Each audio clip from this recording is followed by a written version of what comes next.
Today's episode is such a powerful one because I'm joined by someone who has been working in the fertility space for over 2 decades, supporting women and couples all over the world to improve their fertility using a really beautiful blend of both science and holistic medicine.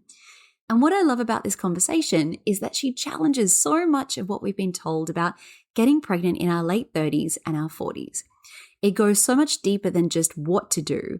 We talk about the bigger picture of fertility, the connection between the body and the nervous system, and how we can begin to approach this journey in a way that feels more empowering, more supportive, and a lot less overwhelming. So if you feel like you are doing everything and you're still searching for answers, then this episode is going to give you a whole new perspective. Welcome to your journey to fertility. This is the podcast that blends science with spirit to give you all the tools you need as you navigate your fertility journey. I'm your host, Jennifer Edmonds, and for the last 15 years, I've been helping women on their journeys to motherhood and beyond. I believe that combining the latest scientific research along with the best energetic and mindset practices will help you to avoid putting your life on hold and bring you closer to your baby. Each week, you'll learn ways to support your fertility and trust your body so that you can stop stressing that you'll never have your baby and finally walk your path to motherhood. This is the Your Journey to Fertility podcast. Hello and welcome back to the podcast. Thank you so much for joining me today. And I have a very special guest in store for you today. Now, Aimee Raupp is a fertility expert, a licensed acupuncturist, a herbalist, and the best-selling author. And she's just released a new book and has helped thousands of couples over the last few decades navigate their fertility journeys. So whether that is trying to conceive naturally or alongside IVF. She has such a strong focus on improving egg quality, supporting your overall health, and really getting to the root cause of what is going on. And she is here to tell you today that age is not everything. That getting pregnant in your 40s isn't as hard as you might have been told, why unexplained infertility isn't a true diagnosis, and what you can start doing today to make changes to your own success outcomes. I love how outspoken and unapologetic Aimee is, and sometimes that is exactly what we need to hear. So let's get started. Aimee, thank you for being here. I think I speak for everyone when I say how excited we are to jump into today's conversation and learn so much about what we're going to speak about. But I would love to begin today by just learning a little bit more about you in case there is someone listening who hasn't heard of you before. What is the work that you do? Thank you so much for having me, Jennifer. I'm excited to be here. So the work that I do, it's evolved over the years. I've been in the space of helping women and their partners get and stay pregnant for 21 years, which always sounds crazy to hear me say that out loud. It feels like a really long time. So by trade, I'm an acupuncturist. So I have a master's of science in traditional Oriental medicine, but I also have, prior to that, I have degrees in biology and chemistry. I'm a medical school dropout and then went into Chinese medicine school. And then over the years, I've studied nutrition, I've studied functional medicine, I've mentored with all sorts of people and continue to do so. And I've written a handful of books. Most recently, I just revised my best-selling fertility book that I wrote 10 years ago called Yes, You Can Get Pregnant. And so my work, it started in the clinic, right, as an acupuncturist, and that's where I would be. But it's evolved now. I'm a fertility coach, and I work with women and their partners all over the world. And I have a team of coaches, and we do functional medicine testing. We have a team psychotherapist. We take the emotional part really seriously. We do Chinese medicine coaching, Western medicine. We kind of integrate as much as we can into all the things, and to best service all of you so we can figure out the root cause of what's going on and get you to baby. What was it about the fertility aspect of things that really made you want to specialize in that space? I didn't pick it. I always say it picked me. I came out, I really wanted to be a general practitioner and just kind of, focus on general health. And but Chinese medicine, acupuncture at that time, 21 years ago, mainly women were the interested parties. And a lot of women with period problems or digestive problems, sleep issues. And it sort of evolved into realizing like, oh, helping hormones. And because of, I think, my science background, not I think, I know because of my science background, I'm a total nerd and I get really fixated on like numbers and seeing things shift. And Chinese medicine's, much more esoteric. And so it worked for me. And what I noticed was, when I would focus more on if she had digestive issues or anxiety or sleep issues, headaches, things like that, that then a lot of times her period would work itself out. And then when she was trying to get pregnant, it wasn't challenging. Whereas then I started seeing fertility clients are coming in before fertility. And, there's certain training of like very fertility specific Chinese medicine training. For me, that approach it didn't always work. It kind of felt like I was forcing things. And then I remember stepping back and being like, I'm just going to treat what I see, which is how we're taught. And that evolved into, really seeing big shifts in helping women get and stay pregnant and helping their partners. And so that's, it kind of one thing led to the other in a sense. I didn't come out thinking this is what I was going to do by any means. I never thought I was going to write books. I really just kind of thought I was going to hang a shingle somewhere and just practice acupuncture for 2 decades. I love that you mentioned that this idea of not treating fertility as a specific concern, but rather treating the person as a whole. And I think that's where Western medicine really lacks a lot of specificity when it comes to, we think that, we're going to just dive into this particular part and we forget that the whole body it doesn't work that way. It's so beautifully interrelated. So I'm really excited to learn a little bit more about all of that today and how you approach things. So I imagine you have worked with thousands of women and couples? Honestly, thousands at this point. Gosh. Yeah. So what crazy. Are you seeing of all these women, and especially those who are in their late 30s, perhaps early to mid 40s, what are some of the biggest myths that you are seeing in this space that really just needs to be dispelled? Fertility cliff.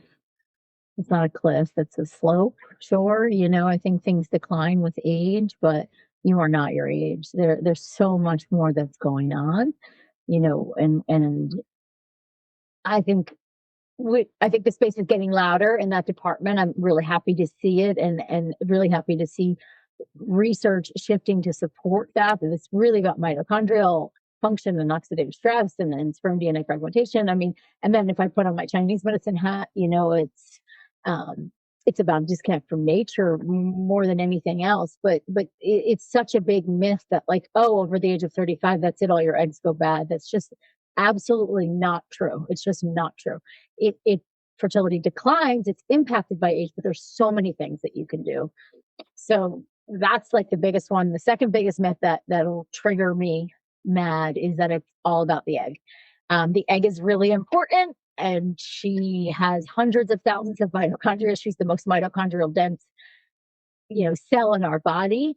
But it's not just about the egg. It's about the sperm. It's about the uterine environment. It's about the inflammation in the body, the immune system. It's about the host as well, And so, and with that too, really tying into male factor and looking at environment, is another big piece that this is just, women are trying later in life. That's why we're seeing, I'm sorry, the numbers have doubled in the last 40 years. We are now dealing with 1 in 6, right? In the late 70s, early 80s, it was 1 in 12. We're dealing with fertility challenges. So our genetics don't change that fast.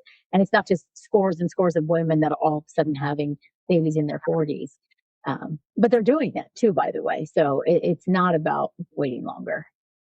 That's it. And when you look at the stats around the percentage of women now who are falling pregnant later in life, that's actually increased quite a lot. Those who are very, very young, those stats are going down, but those who are over 40, it's actually amazing to see that this is a kind of a growing age group, which I find is fascinating. And as you said, this idea that it's always the egg or it's always the woman is just so ridiculous, because we see the stats around male fertility and they are alarming.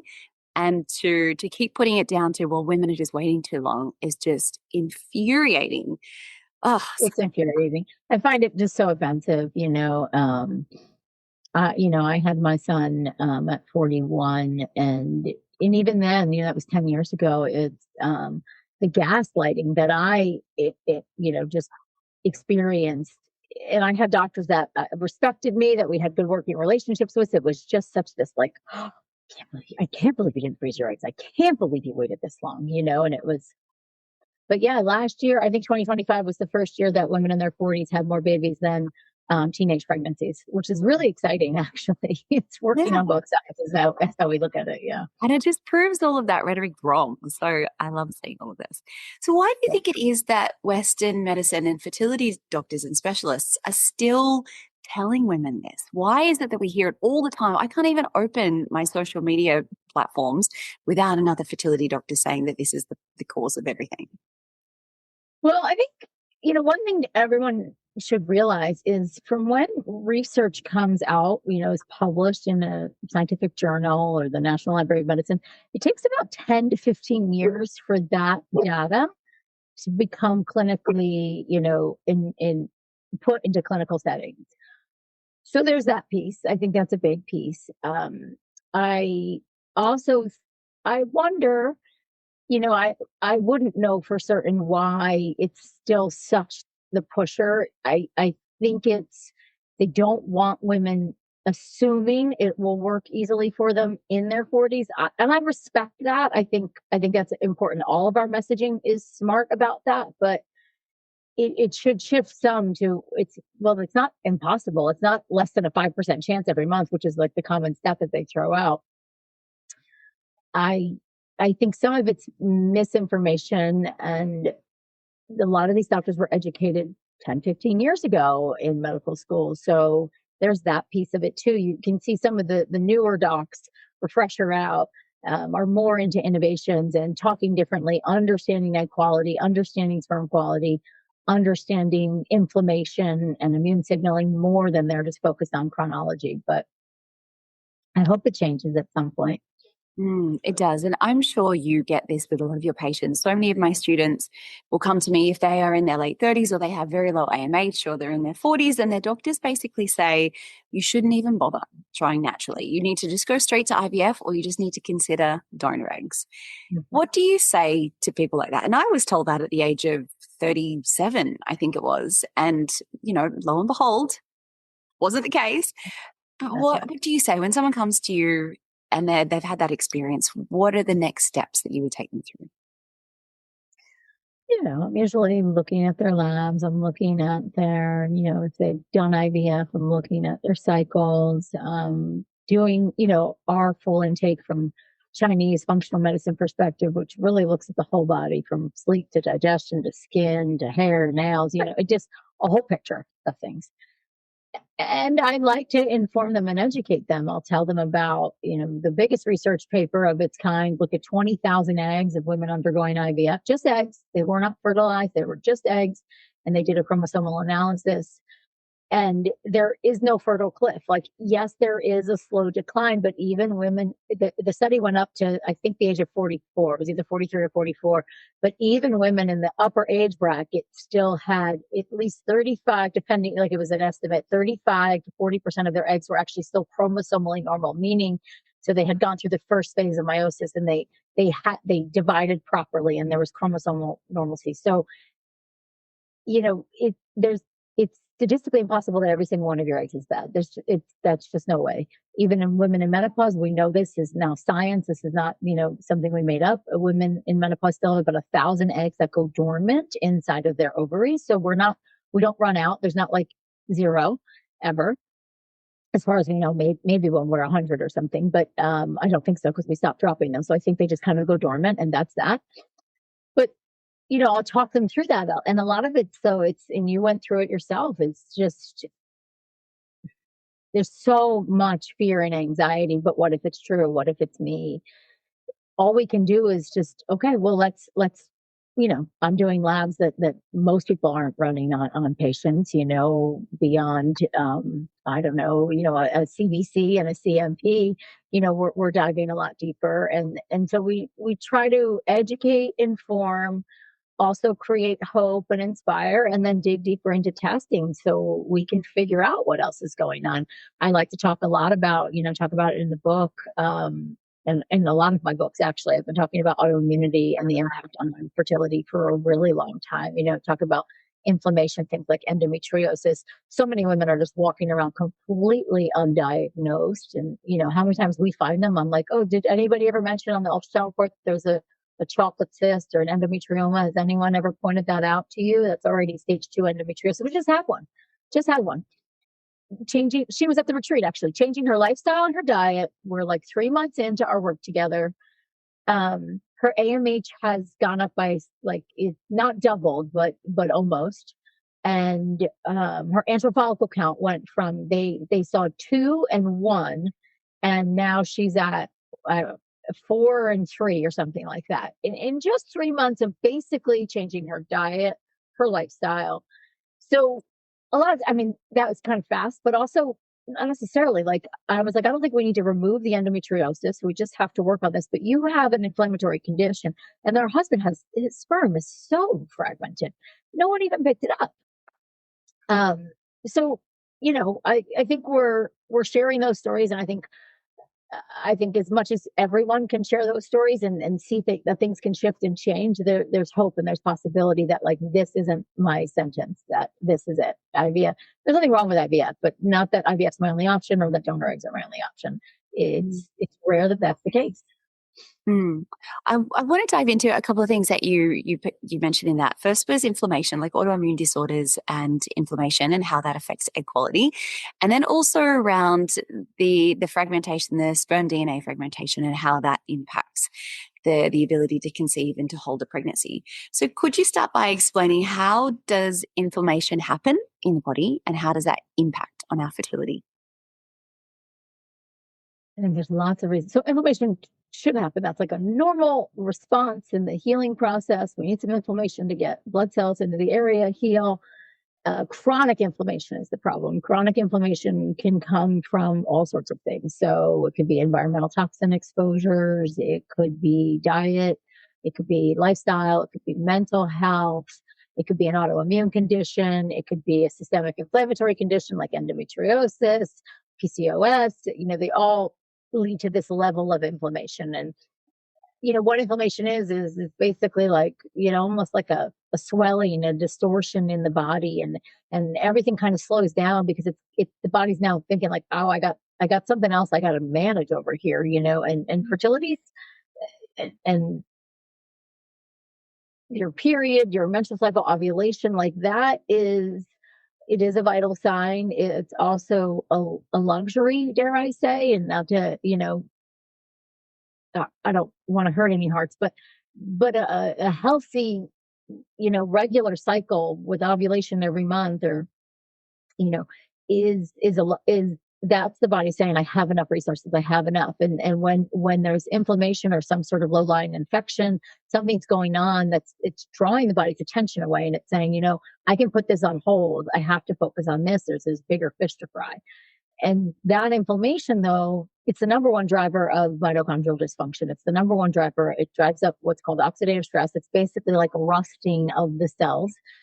And that alone will compromise egg quality, sperm quality. So the mitochondria are our cells' powerhouses. They're, in Chinese medicine, I liken it to our essence. It's like, it's just our goods. It's what we need to actually function and live a vital, healthy life.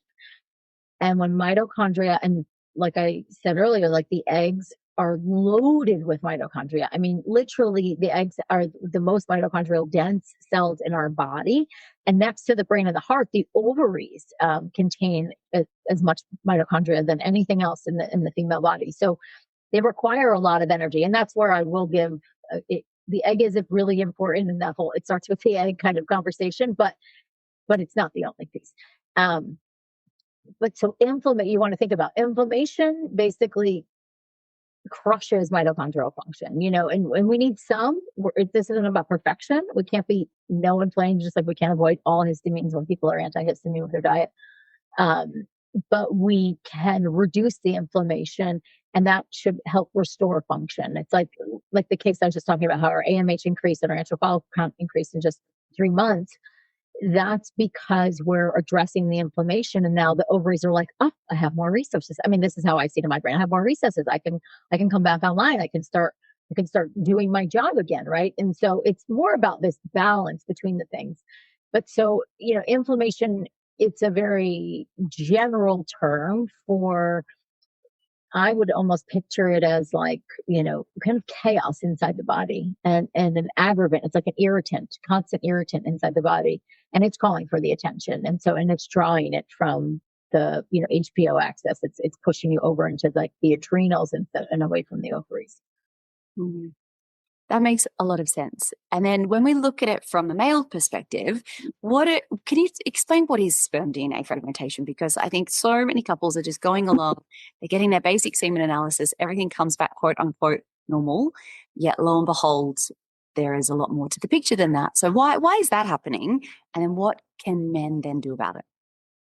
Yeah, and you probably know this, right? The semen analysis parameters are based on the lowest 5% of men giving their sperm. So I don't want, the 5% sperm, right? I want the 95%, even 85, not 5, not 10, not 15. So I go through it in the book. I compare the WHO semen analysis standards to what are functional ranges. And also if you go back in time a little bit, you'll see the WHO has like lightened their standards. They like slowly, progressively got worse over time. Like we accept even lower baseline at this point in time. Functional range is what you should always be aiming for.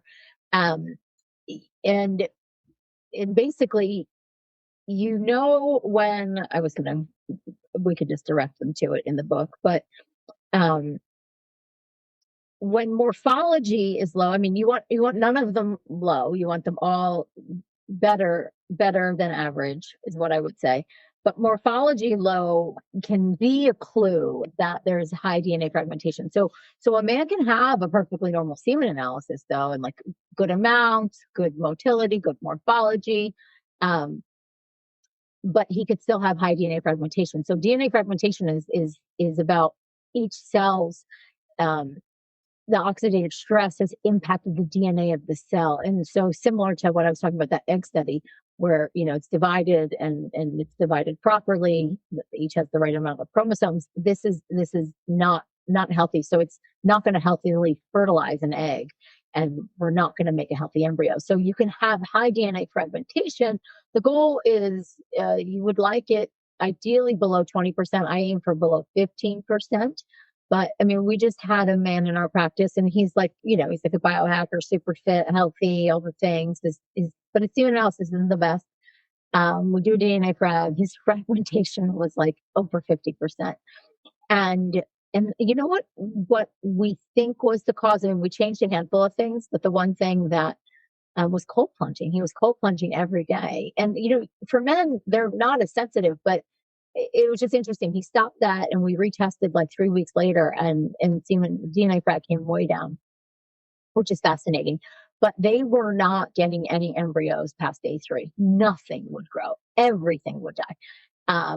And she, like all you guys, was working her tail off on all the egg quality stuff and taking all the supplements. And guess what? He's a healthy dude. Like he's got, so many of his parameters looked great, but if you don't test, you don't know. And I think morphology always like tricks me up. If the semen analysis across the board is low, I'm always thinking, but like everything looks pretty normal, but morphology is still like, what is it, like 2% or something, like lower than 4. You get a DNA fragmentation. It is extra money. Some clinics will cover it a couple $100, but there's also, you could just do a lot to support DNA frag and just kind of assume it's there and do the antioxidants and change the diet and the lifestyle. But sperm health is now 1000% tied to, pregnancy outcomes, miscarriage rates, developmental delays in children. We have to take the sperm part seriously. Yeah, absolutely. So what are some of the things that both men and women can do from a lifestyle perspective to really enhance egg quality and sperm quality and overall health? Sleep.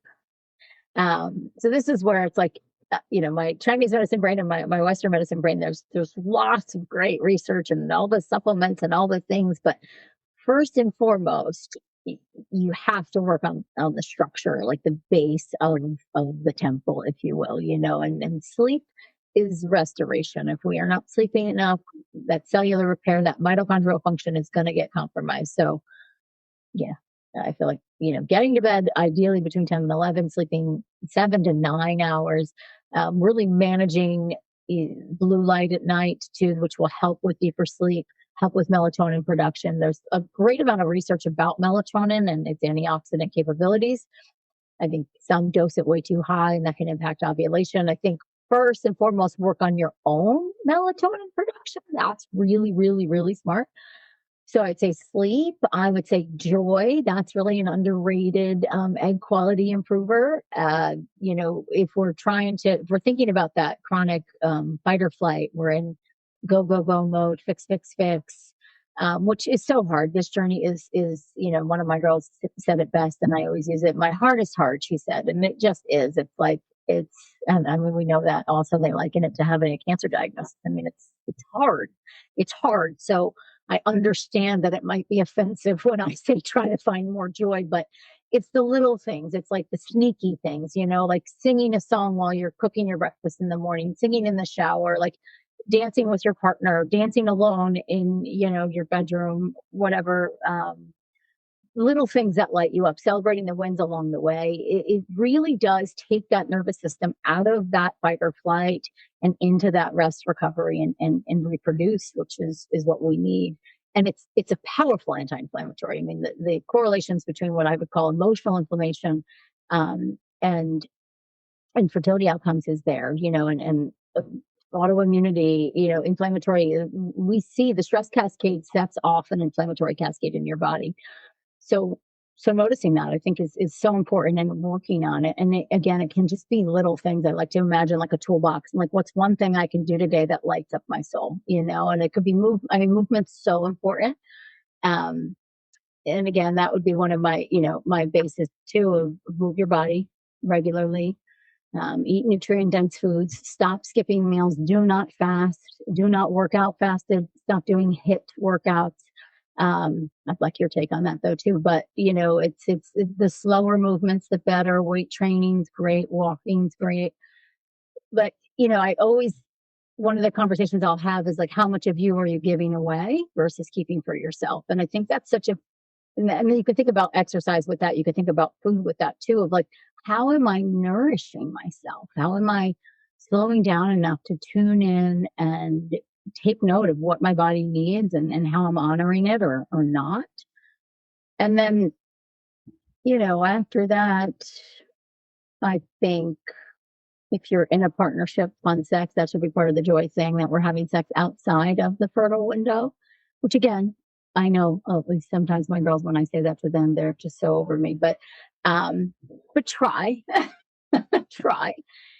And then of course, like, smart supplementation. I mean, there's a lot of things we can do. There's a lot we know that's out there. My basics are good quality fish oil and enough of it. I aim for 2 to 3 grams. Quality methylated B vitamins, especially methylfolate, choline, vitamin D, get your vitamin D levels checked. Vitamin D, low vitamin D is directly associated with poor implantation rates and low AMH, poor IVF outcomes. Like, get a full panel. We can share links of my, fertility lab tests and things like that. But you really need to dig into those pieces. What was I saying? So methylated Bs, choline, vitamin D, fish oil. And then I would pick and choose there's so many great antioxidants out there. I think some of the most researched, like CoQ10, NMN is one of my new favorites. I like N-acetylcysteine, especially with our endometriosis girls. And there's, some cool things out there going on with peptides and PRP. And, there's a lot happening in the space, which is honestly so exciting. I have a whole new chapter in the revised edition of Yes, You Can Get Pregnant, which is all about fertility innovations. And I talk about peptides. Like the GLP-1s are pretty fascinating for certain cases. But again, do not take them unless you get blood work and know that you need them. Like you have to really be insulin resistant. So yeah, I mean, I just dumped a lot, but there's a lot that but I think that's the point. There's so much you can do. And I think so much is being missed because everything's just looking like at a woman's age, her AMH, her FSH, her antral follicle count. and it is hard that you've been trying and it's not working, but then we have to do deeper inspection and figure out why, because the machine should work. And again, that's not to put pressure on you. I know there's already so much pressure on you as it is, but it should. Something's in the way. I always think about that. Like our bodies that's how we're programmed, right? We're designed to be able to get pregnant every month. And when that system is interrupted, I get so frustrated with this idea of unexplained infertility, where it's like, but your body doesn't do things for no reason. Like our bodies are ridiculously intelligent, far more intelligent than all of us are. And to think that that's not a signal of something, I find really naive. What are your thoughts around unexplained infertility and this whole idea of, well, it's just, let's go to IVF? What do you say to people in that space, and what kind of tests would you get them to consider having? I mean, I always try to meet my clients where they're at, right? So if they came to me and they've already had like 3 failed IVFs and they're on the hamster wheel, if you will, that's how I see it.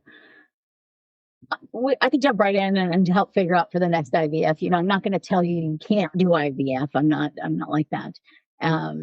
But I think probably, I mean, I would guesstimate, 60% of people doing IVF probably don't need it. It might even be higher, right? Because we're not doing the proper diagnostics. I mean, I was just reading one research paper. It was like women going through IVF that had insulin resistance, and then they corrected for the insulin resistance, and the pregnancy rates in the women that they corrected it for almost doubled. And in my head, I'm like, well, she probably never needed IVF to begin with in the first place. She just needed someone to find out that she had insulin resistance and help her fix it. But so, yeah, I mean, when they come to me and they've been trying for some time and it's not working, and it's been unexplained, I don't believe in unexplained infertility. I think it's a terrible diagnosis. It's a lazy diagnosis. I think it's explainable. I do. Some reasonings are harder to discover, and some could just be diminished ovarian reserve, and we're getting older, or that, I mean, I blanket that with like there's a lot we can do around that, but that our odds every month are further apart, so it's taking longer. That could definitely be part of the picture, but I'm sure you see the same. I mean, when I get your case is a good example. If you came to me at 37, I'd be like, absolutely not. Like you got plenty of eggs. Like there's something else going on. Have we looked at sperm? Have we looked at the cavity, uterine cavity? As an alternative medicine practitioner, I always joke that one of my favorite tests to recommend is a hysteroscopy, because we find out so much in a hysteroscopy, and we test for chronic endometritis. We can see the cavity. No one's really looking. Is it ready for implantation? Let's test the microbiome. Let's see what's going on there. I mean, up until like 15 years ago, they thought the uterus was a sterile environment. They didn't even think it had its own microbiome. That was just 15 years ago. I was practicing then, I was around before AMH or PGTA testing. It's like there's evolution, and some of them are good, but like, anyway, I'd say 8 times out of 10 unexplained infertility is either endometriosis, or maybe I'd say 10 out of 10, either endometriosis or an autoimmune condition. Right. And these things are not being routinely checked, are they? And why do you think that is? Lack of research hitting the clinics. Sure. I think lack of education around it. Not, I think our doctors are brilliant, and I'm a big fan of doctors, and I have lots of doctor friends, and I love them. I mean, some of them are special, and some of them are not, but it's not the macro viewpoint. It's just not how they were trained. They were really trained to just say, how many eggs are there? Like, how will she respond to IVF? Rather than like trying to problem solve. Why are egg and sperm not meeting? Why are they not implanting? Why do they keep miscarrying? So it's similar to a lot of other disease states, I think, that we deal with now in our world, but it's so compartmentalized that you almost then have to have a specialist of a specialist. Right now, there's REIs that they only do endometriosis. There's REIs that only do immunology, right? And so it's like a needle in the haystack to find the right person to then help you connect the dots. now with AI, I hope girls get more access to connecting the dots in a good way, asking the right questions, getting the right answers, using it as a tool to help you kind of put this picture together. But yeah, we're always looking at thyroid. We're always looking at vitamin D. We're always looking at iron, ferritin. And in Chinese medicine, a lot of those symptoms are also really obvious to us too. We call them different things: blood deficiency, spleen qi deficiency. And we're putting those pieces together. But I'm a big fan of a good lab panel. I'm a big fan of a workup of the man and the woman and the uterus. And if there's been even repeat implantation failure. I hate these terms, but I'm using them because everybody knows them. Repeat implantation failure or recurrent pregnancy loss, then we have to dig deeper into immunology. And so, I tend to get those cases. I get the cases. They've been at this for 3 more years. They've had multiple failed IVFs, multiple miscarriages. And you don't have to be a difficult case to get the right care. I'm not saying that, but like I've just seen so many of these cases so many times, and every single one of them was told, "You're running out of eggs. You need donor." And again, there's nothing wrong with donor. There's nothing wrong with IVF. But I don't like it when it's given as the only option and no one's done their work. No one's done their homework or dug deeper. But also I send girls to IVF on the regular. I'm very particular about who I send them to, but I think it's a brilliant medical modality. I have family members because of it, and so I'm a big fan. But have we done our work? Because otherwise and I've seen this a lot too, push the donor and she still miscarries the donor, or she still doesn't implant the donor egg because that wasn't the problem. That's it. I always try to remember, when I get frustrated about these things, and I speak from personal experience as well as watching so many of my students go through it. But, doctors are trained with the training that they're given, and then they have the tools that they have access to, right? And their job is to get you as pregnant as quickly as they can. That's their job, but that's what they want to do. No doctor wants you to not get pregnant. I always try to remember that when they get a patient and things don't work, they're just going to recommend whatever they think will get you pregnant as quickly as possible. And, this is like, well, if everything looks like a nail and all you've got is a hammer, well, there's not much else that we can do. So right. I look at it that way too. It's like it's efficiency for them 100%. So they think donor or they think IVF because those are the tools they have. And so it doesn't make them bad. They weren't given the same tools. I mean, I wasn't necessarily given the tools that I have, but I learned them along the way. And a lot of times you learn them through watching your clients, and understanding like, oh, okay, I've seen that pattern before. It's the real benefit of clinical setting is you just see so much and you just learn so much, and it's not in the textbooks. But if they're not given the time to go deeper on the case or to really think about the case from a holistic perspective, I feel like I have the luxury of time, right? I get to spend time with my clients to really unpack it on all the levels. It's like that's where I see, I tell this story back in the day when I was just in the clinic and I'd see upwards of 60 to 70 patients a week. They were busy days. And at one point I was like, oh, my evening, it gets so booked. I'm going to try to start seeing people on the 20 minutes instead of on the 30 minutes because I talk, then I do acupuncture, then I go to the other room. And as I evolved as a clinician, it wasn't just acupuncture. Now it's nutrition, it's supplements, other things, and really unpacking all the emotional stuff. I tried the 20 minutes and I started missing things. And it hit me one day. I was like, nope, sorry, I'll just go on a wait list for the evening appointments. I'm going back to a half hour because I'm missing important information. Those extra 10 minutes gave me everything I needed. And it's like now, my work has evolved where it's a lot of virtual. And that's so lovely. I get the luxury of time where we'll just really unpack things. And that's where you discover. I think that's really where you discover. So it's, I just don't think the system's set up in a way that's going to have the doctors be able to screen appropriately and ask all the right questions. But a lot of them, I write scripts for my girls all the time. That's one of our jobs of here's how you're going to ask for that hysteroscopy with the endometrial biopsy. Here's what you're going to say about that last IVF. Here's what you're going to say about that miscarriage. And it's so much easier it takes the emotion right out of it for them, where they can just copy and paste, drop it in the portal, go on with their life.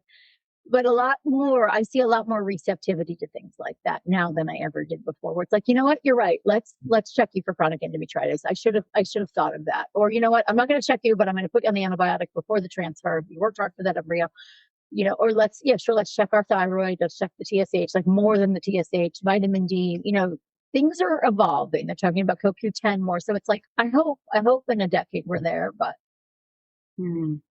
Let's hope. I know. The last thing I wanted to ask you about were these more extreme cases, especially in women who are younger, where their FSH levels are extremely high, almost to the point that they're not even cycling anymore. And doctors just take one look at them and say, nothing we can do. What do you say in those cases? Is there much that can be done in your experience? Yeah, so it's typically premature ovarian insufficiency, right? That's the diagnosis. I still very, very firmly believe most of those cases. Again, I'd say the same thing as unexplained infertility. If there's autoimmunity or endometriosis usually at play. Um, is it reversible? There's a lot we can do to work with it. I've restored a lot of cycles for women with POI. It's still hard because if there is this autoimmune piece, you might never go back to having the antral follicle count or the AMH of the same woman your age without the POI. But we don't need that many eggs to make the family we want. That's how I look at it. But we can restore cycles. And so, there's either a really stressful event that triggered. I mean, this is again clinical experience, stressful event that triggered an episode, is extreme trauma.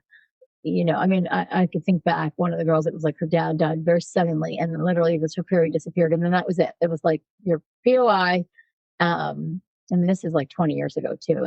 Yeah, IVF was the only option given to her, and donor eggs, and she was going to go with her sister's eggs. But anyway, really doing a lot of like psychological work around that too. She was able to get a cycle back and eventually use her own eggs, which was nice because she was only, I think, 31 or something. Um, and then a lot of times too, you'll see Hashimoto's thyroiditis, autoimmune thyroiditis is a common one. Celiac disease is a really common one that you'll see. You could also, they might already come to you and they know they have celiac or they have rheumatoid or something, and it's like, but no one's connected that dot for them. That this is just a significant autoimmune inflammatory condition in your body. We need to get this under control, and then chances are the ovaries will come back.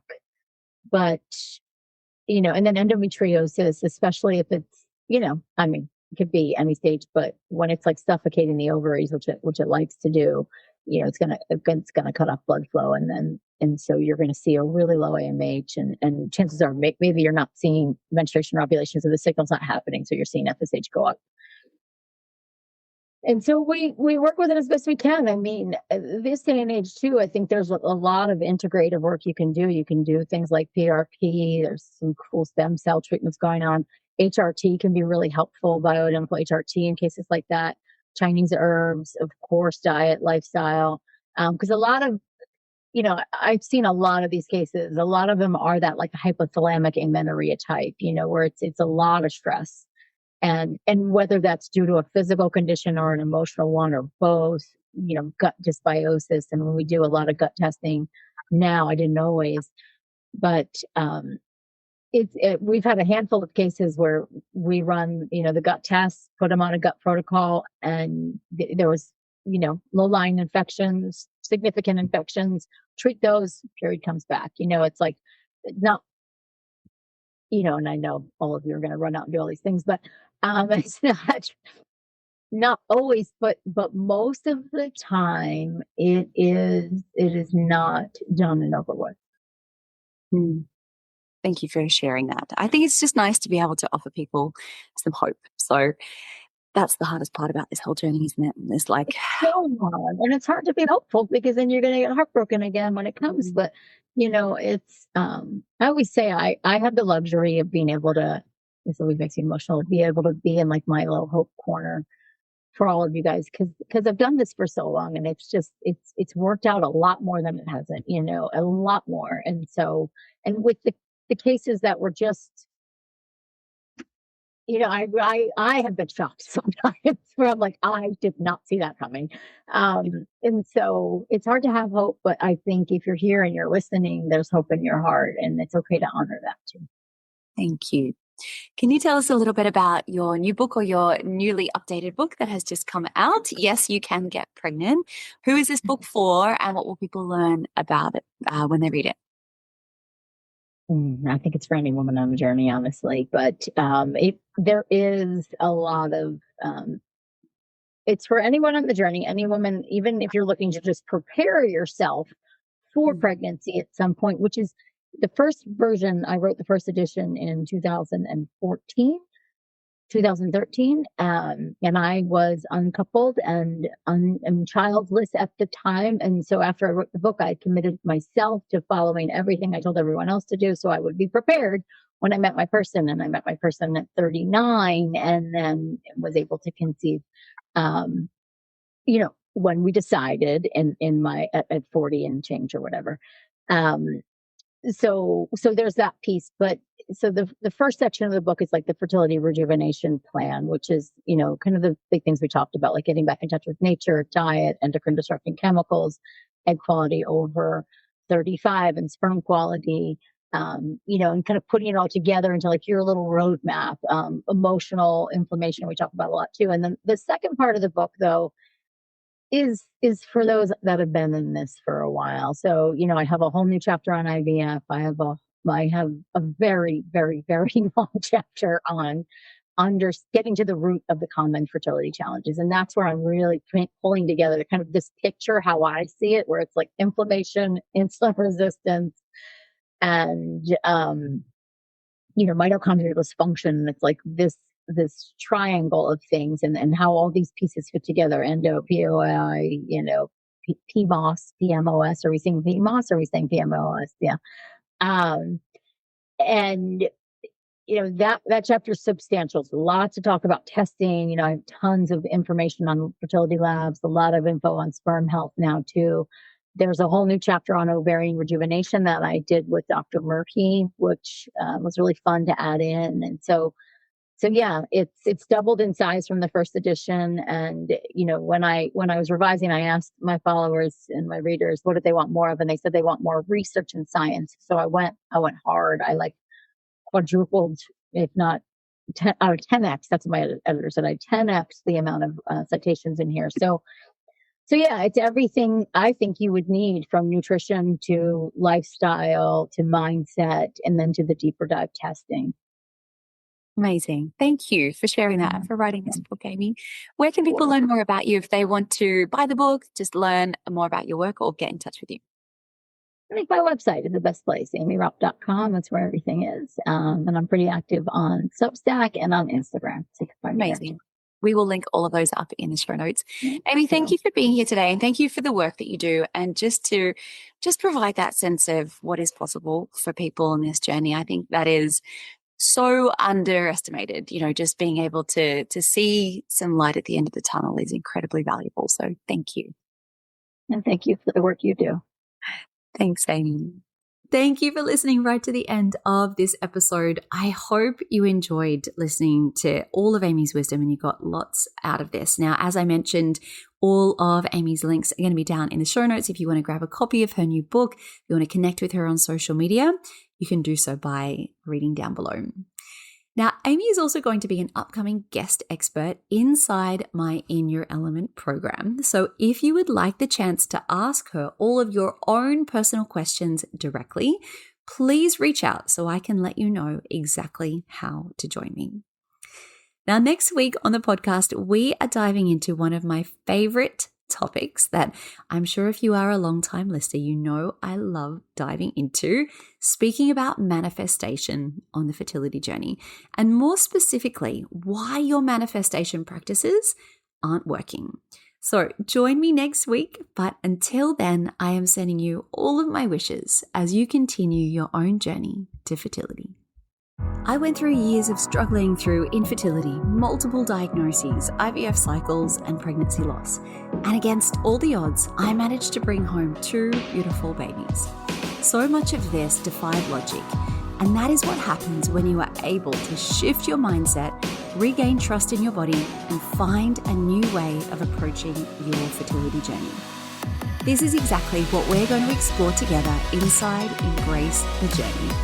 In this brand new live virtual experience at the end of this month, I will guide you through a powerful process that takes a deep dive look into how you can sync with your cycle, regulate your nervous system, and overcome all those limiting subconscious beliefs. All of this is with one goal in mind: to bring you closer to your baby. This is a 3-day event that shows you how to use the incredible practices of fertility yoga, meditation, and breathwork to see what is possible. Over the last few years, thousands of women from all over the world have taken this training with so many incredible results. So join the list now over at elementpilatesyoga.com/waitlist or follow the link in the show notes. I cannot wait to see you there.